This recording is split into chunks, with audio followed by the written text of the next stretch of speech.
जय हिंद दोस्तों, स्वागत करता हूं आपका हमारे YouTube चैनल मुशर्रफ क्लासेस पे। तो दोस्तों आज जो है आप सभी छात्रों के लिए जो है मैं आज ITI की एक ट्रेड लेकर आया हूं जिसका नाम है मशीनिस्ट ग्राइंडर। तो दोस्तों आज जो है हम मशीनिस्ट ग्राइंडर के बारे में जानेंगे कि ये कोर्स क्या होता है, इस कोर्स को करने के बाद रोज़गार के अवसर कहाँ कहाँ है। तो आइए दोस्तों इस कोर्स के बारे में जो है हम लोग जानते हैं। तो जो भी स्टूडेंट हमारे चैनल पर न्यू आए हैं वो चैनल को सब्सक्राइब कर दें ताकि आने वाली जब भी हमारी वीडियो रहेगी आप तक टाइम टू टाइम पहुंच सके।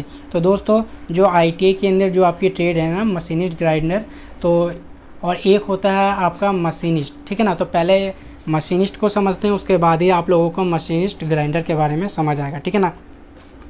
तो देखिए दोस्तों जो आपका एक जो मशीनिस्ट ट्रेड है ना ITI के अंदर, तो वो क्या करता है, एक मशीनिस्ट जो है विभिन्न तरीके के जो आपके मशीन है ना उसको ऑपरेट करता है और उन मशीनों पर जो है विभिन्न तरीके के जो है ऑपरेशन करता है। कहने का मतलब ये है कि विभिन्न तरीके के जो है पार्ट बनाता है, ठीक है ना। वो पार्ट जो है जब तक कंप्लीट नहीं होता तब तक जो है उस पर ग्राइंडर मशीन से ग्राइंड नहीं किया हुआ हो।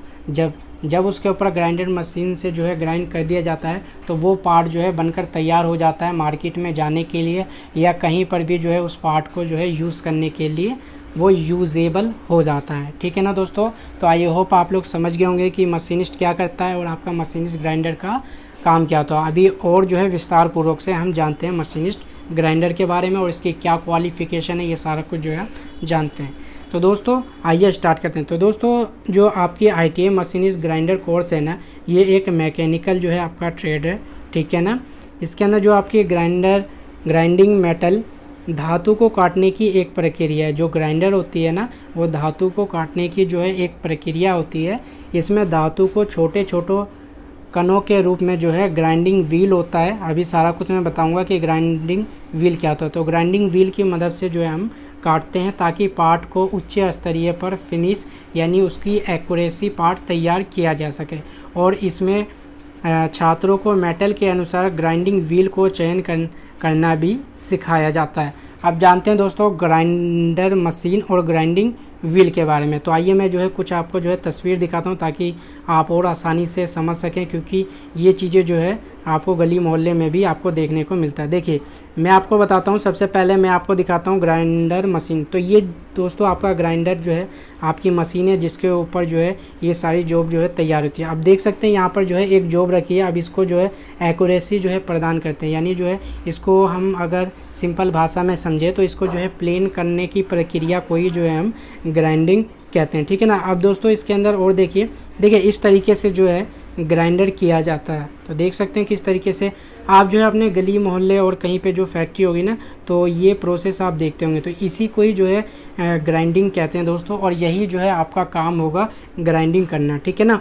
ये देख सकते हैं किस तरीके से ये हो रहा है। आई होप आप समझ रहे होंगे मैं क्या कहना चाह रहा हूँ, ठीक है ना। तो इस तरीके से जो है ग्राइंडिंग किया जाता है। और यहाँ पर देखें ये दोस्तों अभी का जो है लेटेस्ट पीस है।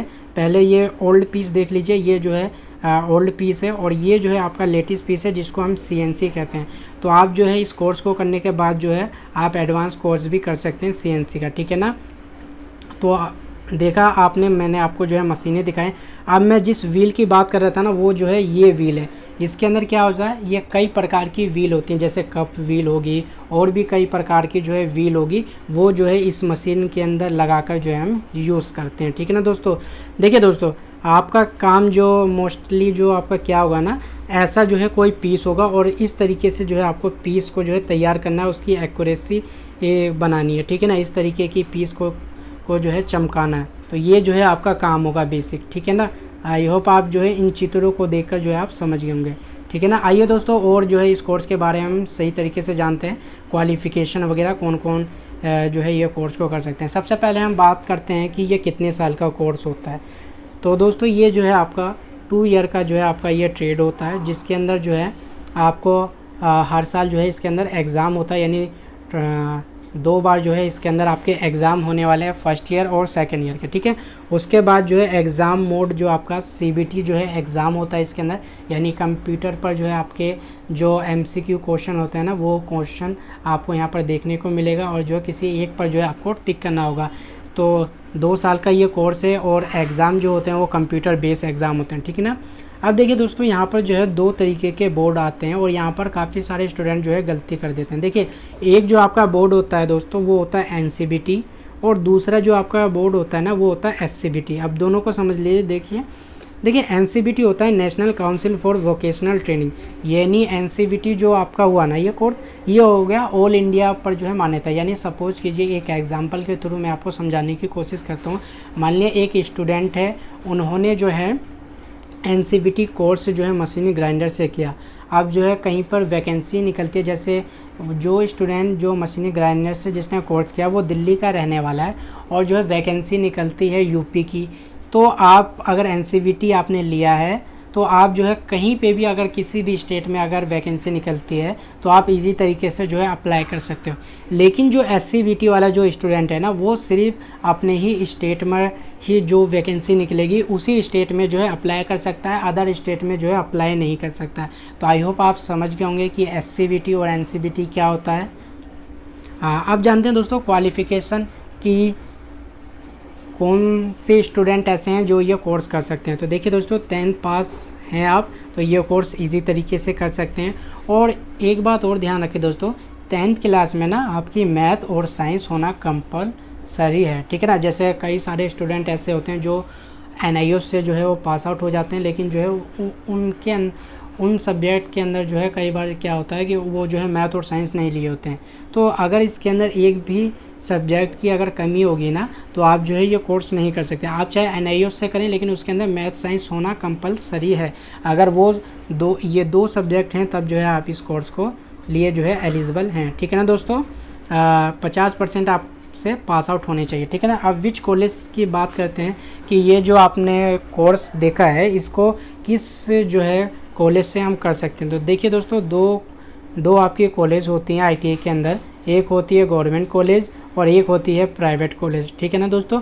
तो आपकी जो गवर्नमेंट कॉलेज की जो आपकी फ़ीस है ना, देखिए स्टार्टिंग में जब आप रजिस्ट्रेशन करते हैं तो 200 रुपये स्टार्टिंग में आपकी फ़ीस लगती है, और जब आपके नाम आ जाता है ना तो एडमिशन फ़ीस जो है 1900 रुपये लगती है अगर जनरल वाले स्टूडेंट हैं। और अगर SC ST OBC हैं तो उनका 200-300 रुपये जो यहाँ पर कम हो जाता है, ठीक है ना। और जो हर 6 महीने की जो आपकी फ़ीस लगती है वो लगती है दोस्तों 1200 रुपये, हर 6 महीने में जो है आपकी ये फ़ीस लगती है, ठीक है ना दोस्तों। हर 6 महीने में आपकी 1200 रुपये लगती है, तो ठीक है ना। तो आई होप आप लोग समझ गए होंगे। तो गवर्नमेंट से अगर आप ये कोर्स करते हैं तो लगभग आपके जो है 2 से 3 हज़ार रुपये जो है लग सकते हैं। लेकिन अगर हम प्राइवेट कॉलेज की अगर बात करें कि प्राइवेट से अगर ITI करना कैसा है, तो प्राइवेट कॉलेज से अगर आप ITI करेंगे तो आपको 30 से जो है 50 हज़ार के बीच में जो है खर्च आ जाएगा, और जो है इतनी ज़्यादा जो है उसकी मान्यता भी नहीं होगी, ठीक है ना दोस्तों। तो आई होप आप समझ गए होंगे। अब बात करते हैं ना दोस्तों सब्जेक्ट की कि इस कोर्स के अंतर्गत क्या क्या जो है आपके सब्जेक्ट होते हैं, ठीक है ना। तो सबसे पहले हम बात करते हैं ट्रेड थ्योरी का।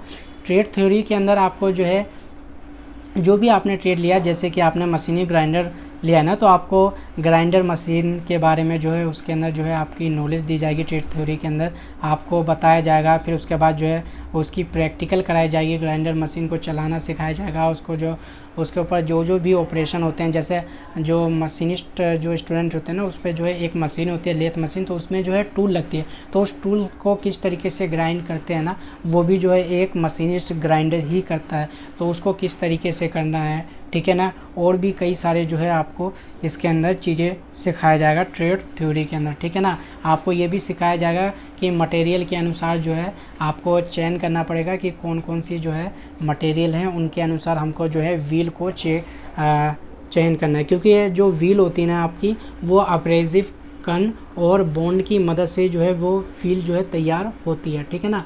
तो वो अलग अलग प्रकार के जो है व्हील होती हैं और अलग अलग मटेरियल के अनुसार ही उसको जो है चयन करना जो है ये चीज़ें आपको सिखाई जाएगी। उसके बाद जो है आपकी इंजीनियर ड्राइंग की यहाँ पर जो है सब्जेक्ट होती है, आपको यहाँ पर जो है इंजीनियर ड्राइंग की थोड़ी सी नॉलेज दी जाएगी बेसिक रूप से, ठीक है ना।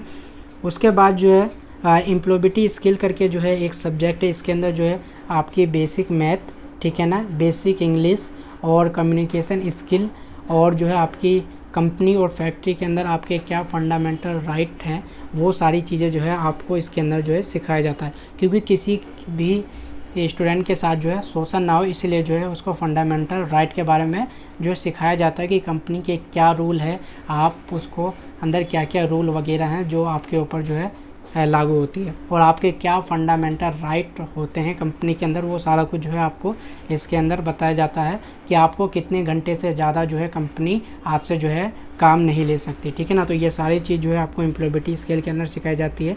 उसके बाद जो है वर्कशॉप कैलकुलेशन एंड साइंस का जो है सब्जेक्ट होता है। इसके अंदर जो है वर्कशॉप कैलकुलेशन साइंस के अंदर जो है आपकी बेसिक मैथ और बेसिक साइंस के बारे में जो है यहाँ पर नॉलेज दी जाती है, क्योंकि आप सभी को पता है कि रोज़मर्रा की ज़िंदगी में कैलकुलेशन करना हमारे लिए कितना इम्पोर्टेंट हो जाता है। तो इसलिए जो है मैथ सिखाया जाता है और साइंस इसके अंदर इसलिए सिखाया जाता है क्योंकि जो आप मशीनिस्ट ग्राइंडर है ना, वो विभिन्न तरीके के जो है मटेरियल होते हैं, धातु होती हैं, तो आपको किस तरीके से जो है चयन करना है और पहचानना है कि वो कौन सा धातु है, ठीक है, लो धातु और अलो धातु है, और धातु के जो कई सारे जो प्रकार हैं ना, तो उसके बारे में जो है इसके अंदर सिखाया जाता है, क्योंकि आपको पहचान हो सके कि मटेरियल के अनुसार किस प्रकार से जो है आपको व्हील को चेंज करना है, ठीक है ना। आई होप आप समझ होंगे।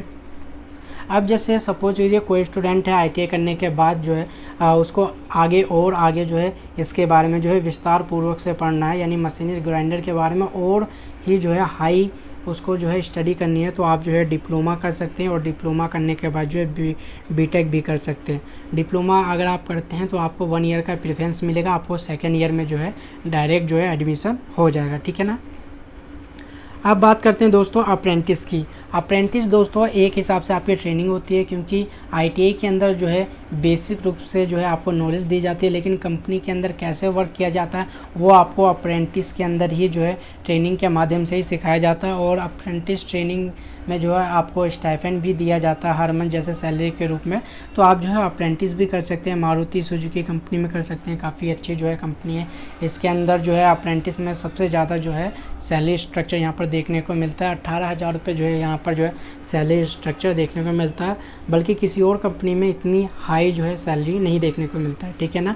और प्राइवेट सेक्टर में कई सारी कंपनियां हैं मशीनिस्ट ग्राइंडर की, वहाँ पर जो है आप लोग जो है अप्लाई कर सकते हो दोस्तों, और जो है अपना जो है वर्क कर सकते हो। अब बात करते हैं जॉब ऑप्शन की, कि आप जॉब ऑप्शन आपके सामने क्या है, रोज़गार के अवसर कहाँ पर हैं, आप किस किस जगह किस किस डिपार्टमेंट जो है आप लोग जो है वर्क कर सकते हैं, तो वो भी एक बार देख लेते हैं। मारुति सुजुकी में तो आप कर ही सकते हैं। उसके बाद जो है रेलवे यानी ALP के लिए भी यहाँ पर वैकेंसी निकलती है, तो वो भी आप कर सकते हैं। DRDO काफ़ी बड़ा विभाग है गवर्नमेंट का, आप भली बात ही जानते हैं, तो इसमें भी जो है आप लोग जो है वर्क कर सकते हैं।